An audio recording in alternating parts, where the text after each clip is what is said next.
Bien, salut Michael. Salut David. Eh ben, c'est génial, on est très très content d'avoir un expert de l'AFNIC qui est un organisme dont tu vas nous parler et surtout de ton parcours. Donc, tu es la personne qui est la plus visible pour les éditeurs de sites, les SEO, mais il y a plein de choses qu'on ne connaît pas sur l'AFNIC. Donc, est-ce que tu peux nous présenter rapidement qui tu es, ce que tu fais et pourquoi aussi tu t'intéresses autant à l'écosystème et que tu communiques autant? Donc, voilà, quelques infos sur toi et sur ton travail, s'il te plaît. Eh bien, salut à tous. Donc moi c'est Mickaël. Ça fait 6 ans que j'ai rejoint la FNIC. Avant la FNIC, bon, on va dire que j'ai eu un parcours assez classique, hein. J'ai commencé prépa, école de commerce. Après, j'ai intégré Auchan, puis Bouygues Télécom, où je suis resté quasiment 10 ans. Et je dirais le hasard m'a amené à la FNIC en 2014 où j'ai rejoint donc l'équipe de la direction commerciale en tant que responsable commercial. Mon job, pour faire simple, je m'occupe de la relation entre l'AFNIC, donc le registre du point .fr, et tout ce qu'on appelle donc les bureaux d'enregistrement. C'est notre réseau de distribution, pour faire simple. Euh, donc aujourd'hui, on a un réseau d'environ 400-450 distributeurs, donc des bureaux d'enregistrement. Parmi les bureaux d'enregistrement, j'ai des hébergeurs, comme par exemple OVH, Candy. J'ai des gens qui sont des grossistes, enfin nous on les appelle des grossistes, c'est-à-dire qu'ils gèrent des réseaux de revendeurs. Les plus gros connus, OVH en est un, mais on a également Key Systems, Internetix. Enfin, il y en a tellement que je passerai la journée à les citer.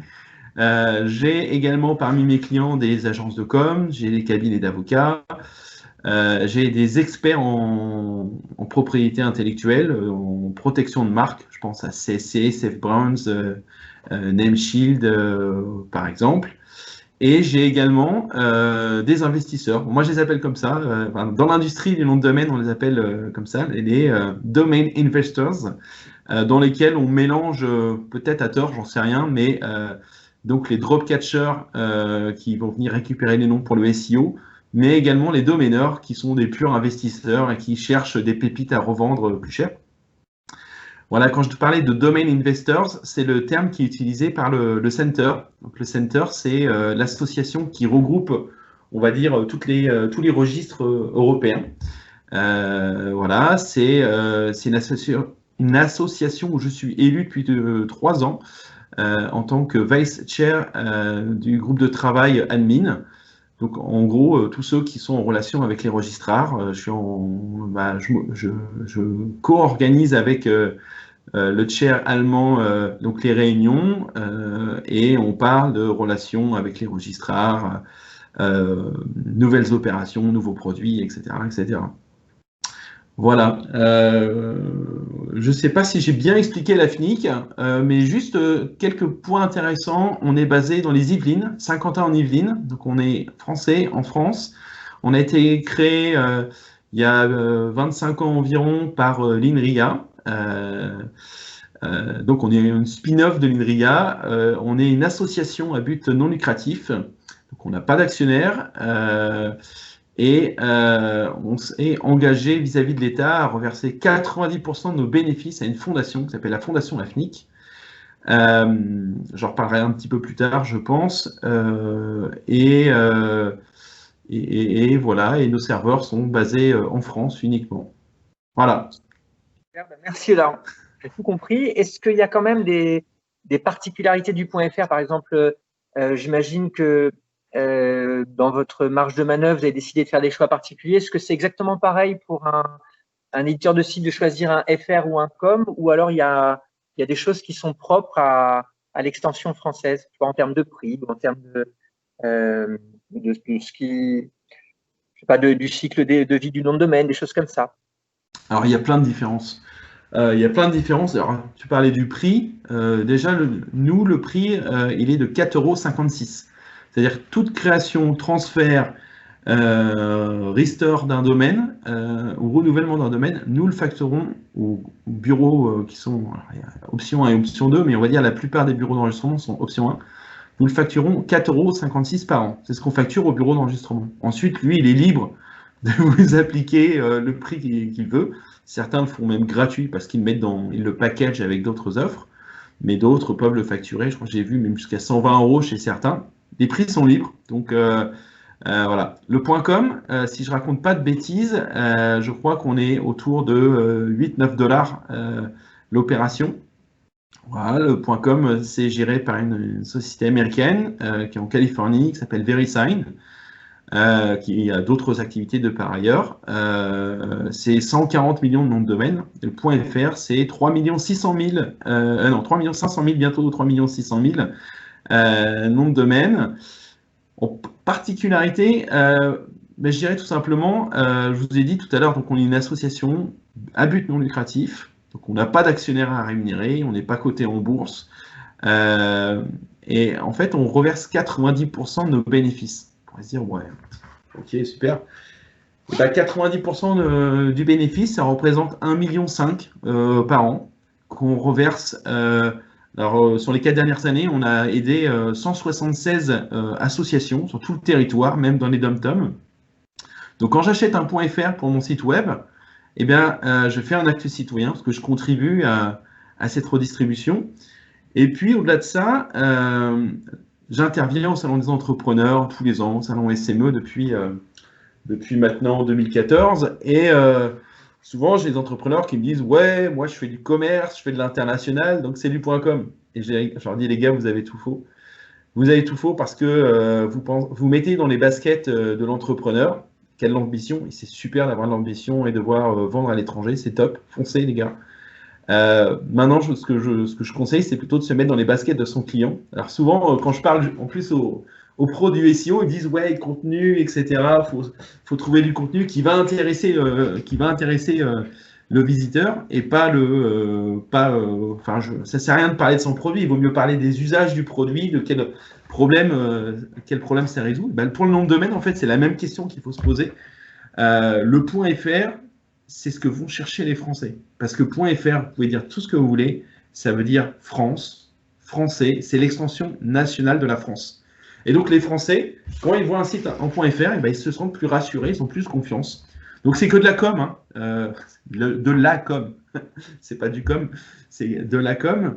Mais je pense que ça compte beaucoup pour décider des clients à mettre leur code de carte bleue sur votre site.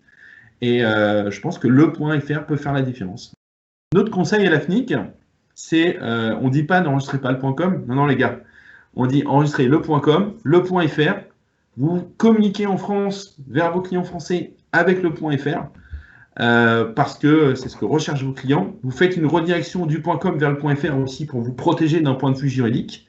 Et puis si demain vous allez vendre en Espagne, par exemple, eh ben, enregistrez tout de suite le .es, parce que le .es aura du sens pour les Espagnols. Alors, c'est peut-être pas le meilleur exemple que je vous donne, mais le .de pour l'Allemagne, le .it pour l'Italie. Et puis, j'ai aussi des exemples. Je pense notamment, par exemple, au mec du slip français, Guillaume Gibault, on le voit partout. Lui, il vend ses slips en Chine et au Japon avec son .fr, tout simplement parce que le .fr, la France, encore une fois, c'est une image de charme, de luxe, et donc le .fr peut contribuer dans certains pays, sur certains secteurs d'activité, à vendre. C'est un truc de dingue.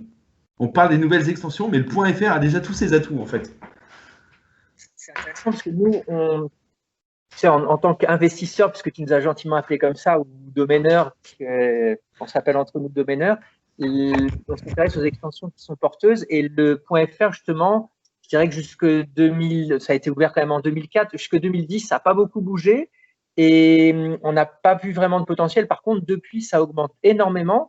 Et effectivement, si on veut vendre un nom de domaine en .fr ou en .com, un mot en français, on le vendra plus facilement en FR ou à peu près au même niveau, alors que sans exagérer, en 2010, c'était un rapport de 1 à 10. Le .net, par exemple, était bien devant. Est-ce que tu sais pourquoi le .fr aujourd'hui est devenu la référence en France? Est-ce que c'est parce que c'est plus sûr, comme tu dis? Et c'est vrai qu'en com, on a des problèmes aujourd'hui.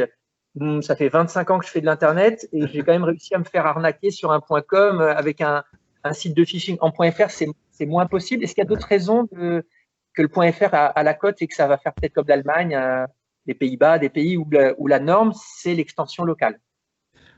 En fait, je pense qu'il faut rouvrir les livres d'histoire pour avoir la réponse. jusqu'à il y a environ 10 ans, l'extension .fr était fermée. Donc ça n'a pas aidé à notre croissance. Si on voit les Allemands ils sont à 17 millions, nous on est à 3,5 millions, je l'ai dit tout à l'heure. Souvent on nous dit oui, comment ça se fait que la France est en retard? Non, en fait les Français, les entrepreneurs français sont allés au début des années 2000, là où il y avait de la facilité, là où c'était ouvert, où il y avait moins de contraintes. Et donc c'était le .com. Aujourd'hui, depuis un peu plus de 10 ans, c'est ouvert à tous. Il n'y a plus de contraintes. J'ai pas besoin de cabis, j'ai pas besoin de fax, j'ai pas besoin de sirène. Non, même en tant que personne physique, moi-même, j'ai plein de noms de domaine en .fr. Mais en fait, cet inconvénient du début a eu un avantage considérable pour la suite, qui est que notre image, peut-être un petit peu trop administrative il y a quelques années. Dire bon, .fr c'était pour les mairies, les administrations et les ministères. En fait, ça a donné une image de sérieux, une image de confiance. Et aujourd'hui, on sait que les entrepreneurs qui utilisent le .fr l'utilisent parce que c'est une extension qui donne confiance. Et pour rien vous cacher, alors je ne suis pas la personne qui est en contact direct avec ces services-là, mais nous travaillons au quotidien avec des gens comme la DGCCRF, les douanes, la police de l'Internet. On travaille, donc en fait, il y a une liberté. On est en libre d'enregistrer à peu près tout ce qu'on veut. Il y a des termes qui sont soumis à examen préalable. Mais globalement, on surveille quand même ce qui se passe sur notre zone. On n'a pas envie de phishing, on n'a pas envie de sites où on va essayer de vous extorquer de l'argent. Tu parlais tout à l'heure de... Voilà, quand on a des enregistrements massifs qui viennent au bout du monde, on regarde quand même ce qui se passe. Voilà, on fait très attention à la zone du .fr. Et il y a un truc que je n'ai pas dit en intro, mais mon premier client, en fait, c'est pas les registrars. Mon premier client, c'est l'État français. Le .fr appartient à l'État français. La base du .fr appartient à l'État français. Et d'ailleurs, une autre différence par rapport au .com, c'est que nous, on a parlé RGPD là, il y a 2 ans, mais nous, ça fait depuis plus de 10 ans que les données elles sont anonymisées dans le WIS pour les personnes physiques. Donc, on était bien en avance là-dessus. Et de fait, c'est encore un point qui donne confiance aux utilisateurs. C'est que non seulement on ne divulgue pas les données personnelles, mais en plus, voilà, on a cet atout confiance et cet atout produit qui finalement appartient à l'État. Et une autre particularité qui me vient à l'esprit, pour pouvoir enregistrer un .fr, il faut être résident européen. Alors, on ne fait pas de contrôle a priori, on ne va pas vous demander de carte d'identité, etc. Mais on se réserve le droit de le faire. Et on le fait. On le fait quand on a des doutes sur certains noms de domaine, quand on voit des sites qui nous paraissent bidons, voilà, on a beaucoup de titulaires, vous qui nous appelez au support, vous nous faites des signalements, ou de la police, la gendarmerie, etc. Et on fait juste des vérifications. Et souvent, quand on a un monsieur qui s'appelle Michael Jackson qui vit rue des Champs-Élysées à Disneyland, bon, on se rend très vite compte que c'est du fake et on supprime.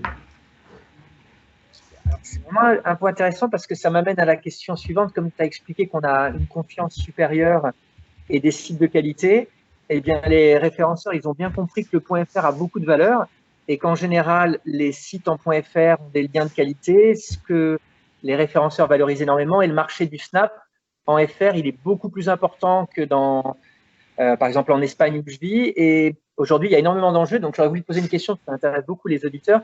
C'est sur le Snap. Donc, chez Udot, chez Kifdom, etc., aujourd'hui, on peut récupérer pour, on va dire, 20 € un nom de domaine qui existait auparavant et qui est récupéré donc par quelqu'un qui, en général, va l'utiliser pour le référencement. Est-ce que, donc ça, c'est des nouvelles pratiques, est-ce que la FNIC a une position par rapport à ça? Est-ce que, dans quel sens ça va évoluer pour vous? Eh ben, nous, on est ravis qu'il y ait des acteurs qui viennent récupérer les noms de domaine qui ont été lâchement abandonnés par leurs titulaires.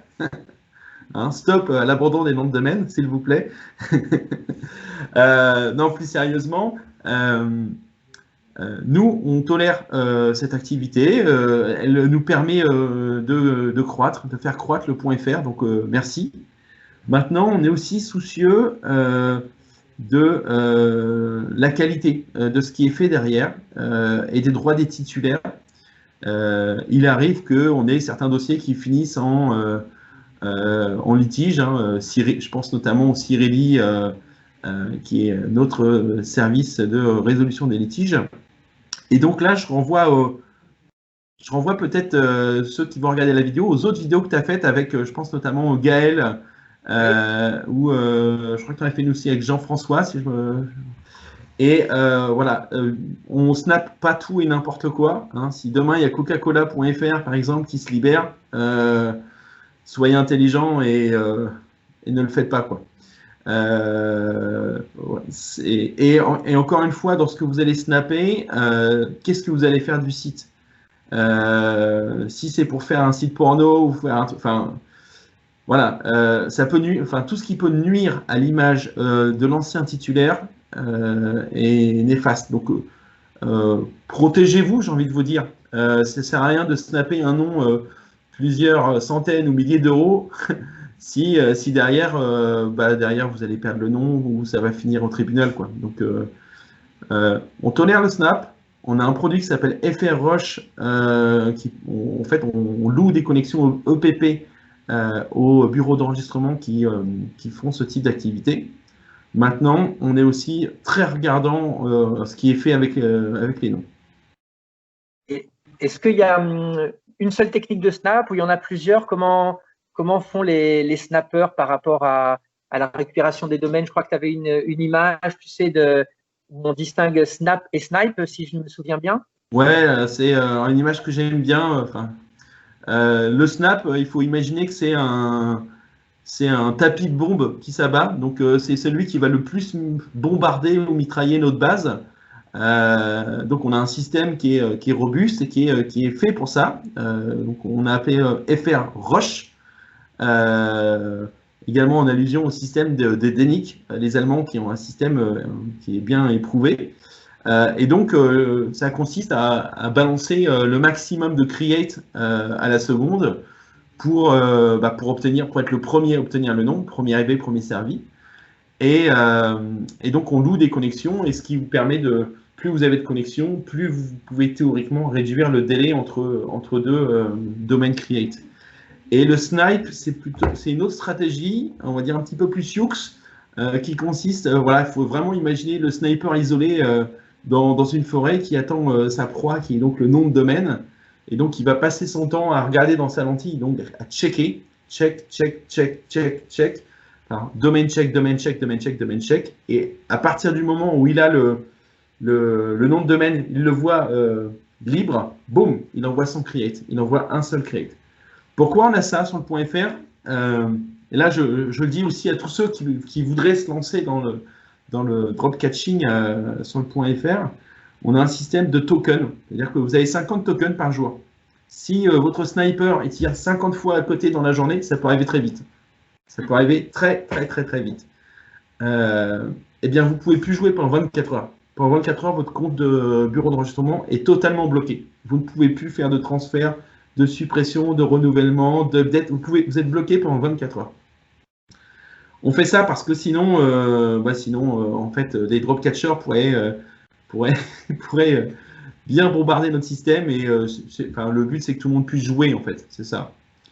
Et donc, c'est pour ça qu'on a créé un système pour eux qui s'appelle FR Rush. Et donc, on les invite à aller là-dessus. Et je profite que tu me donnes le micro, David. On sait qu'il y a des registrars qui ont été sollicités par d'autres pour faire de la location au PP. Pour des raisons évidentes de sécurité, ce n'est pas du tout une pratique qu'on recommande. Et même, c'est une pratique que nous bannissons. Voilà.